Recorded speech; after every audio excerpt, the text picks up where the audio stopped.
One of America's oldest and wisest founding fathers correctly observed that a nation of well-informed men who have been taught to know and to prize the rights God has given them cannot be enslaved. It is in the region of ignorance that tyranny begins. That was Benjamin Franklin, for whom my English grandfather, Benjamin Franklin Grace, was named.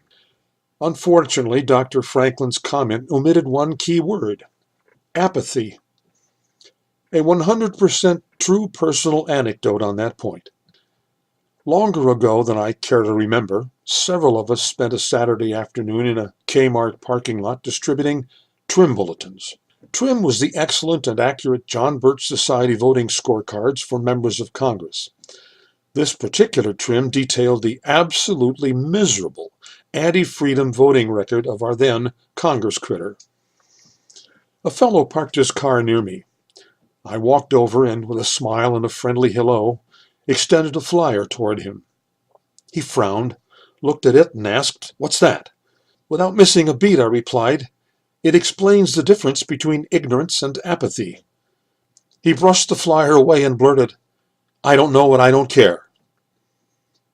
Through clenched teeth, I laughed so hard I thought I'd have a stroke. I stopped laughing years ago. Public polls regularly disclose that only 30% of us can name one of the rights enshrined in the First Amendment to the Constitution, and only 1 in 4 know that we have 3 branches of government, let alone name them.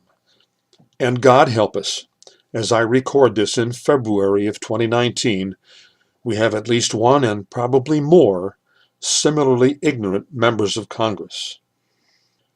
To say that we're in deep trouble doesn't quite cover it.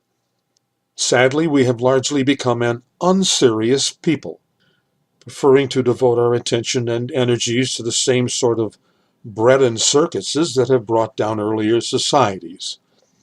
Freedom is hard work, and it seems a disturbing number of us are no longer willing to do that work. If you want to fully understand just how unserious a people we have become, for the ladies, turn on any network TV any weekday morning and you'll hear this.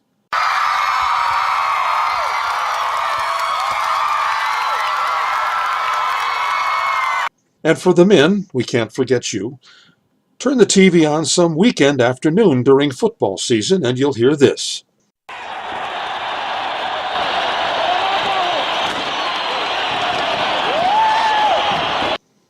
Before Rome fell, the extravaganzas in the Colosseum produced identical sound.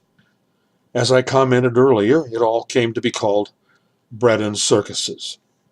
While no system created by mortals is perfect, the free enterprise, private property capitalist system we now seem to be on the verge of abandoning is, warts and all, far superior to the socialism, communism that has destroyed countless nations and killed or murdered hundreds of millions.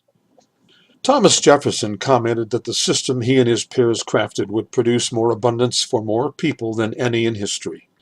Yes, we did produce a near-perfect republic, but will they keep it? Or will they, in the enjoyment of plenty, lose the memory of freedom?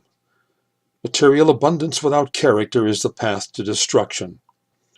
Mr. Jefferson and a number of his fellow founders were very concerned that we would squander their hard-won legacy if the common people were permitted to vote. It now seems that he and they may have been onto something. We're too far into universal suffrage to suggest that. What we will strongly suggest is that our trouble will only worsen until all of us become Dr. Franklin's well-informed men. The abundance is clearly here for most of us, and it is growing. And the period between 2008 and 2016 made apparent the lack of character of many of us. We appear to have slightly come to our senses in the 2016 presidential election. But sadly, we either reverted to our previous unserious condition with the 2018 House races or unseriously permitted the left to steal many of them. They do that, you know. Given that, can the loss of the rest of our freedoms be far behind? Let me wrap this with some final thoughts on the president that kicked off much of what we're dealing with today, Franklin D. Roosevelt. FDR's chief advisor, one Harry Hopkins, several martinis into a bad day at a Maryland racetrack, was overheard to declare that the guiding philosophy of the Roosevelt administration was tax and tax, spend and spend, elect and elect. The American people are too damn dumb to understand. John Maynard Keynes, a serious socialist, was one of FDR's key economic advisors. After a group of free market economists analyzed his proposals, one of them remarked that, in the end, his proposals would bankrupt the nation. Keynes is reported to have responded with, "In the end, we'll all be dead."